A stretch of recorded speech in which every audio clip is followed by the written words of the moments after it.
Ngayong araw na ito, malugod kong ipinapaabot ang aking mainit na pagbati sa aking matalik na kaibigan, ang dating Pangulong Rodrigo Duterte, na sa hindi inaasahang pagkakataon ay magkapareho ang aming sitwasyon. Ako'y nagpapasalamat sa ating dakilang Diyos, ang makapangyarihang Ama, sa pagkakataon na binigay sa atin na mabuhay sa panahong ito. Una sa lahat, maraming salamat sa iyong pagiging tunay na kaibigan, Mayor. Maraming salamat sa iyong pagtanggap sa akin bilang spiritual advisor sa matagal na panahon.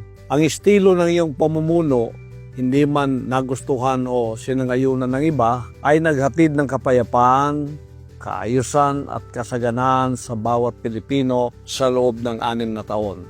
Dahil dito, minahal ka ng mga Pilipino, Mayor. Itinaas mong muli ang respeto at pagpapalaga ng mga mamamayan sa kanyang sarili at iniangat ang kamalayan na tayo ay hindi alipin ng sino mang banyaga, kundi isang lahi na may pagmamalaki kahit saan man sa mundo. Kaya ikaw ay isang buhay na bayani para sa akin o living hero at mahal ka ng bawat Pilipino, Mayor. Hindi na maiaalis sa puso at isipan ng bawat Pilipino yung tapang at malasakit. Ikaw ang Tatay Digong na minamahal ng lahat.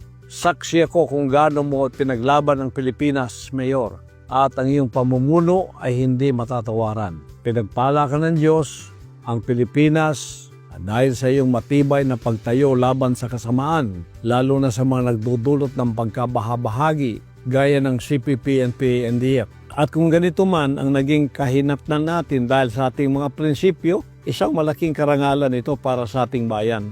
Kaya sa iyong kaarawan, Mayor, ang ating dating Pangulong Duterte, ang dalangin ko ay palawigin pa ng Diyos ang iyong buhay, bigyan ka ng malakas at malusog na pangangatawan, proteksyon at seguridad na asan ka man ngayon at naway maging inspirasyon ng iyong karanasan na marami pa ang tumindig para sa katotohanan at katuwiran. Hanggang sa pagkikita nating muli, Mayor, happy 80th birthday sa iyo, Mayor, at nagpapasalamat din tayo sa mga kababayan natin na nakiisa sa global celebration ng iyong kaarawan.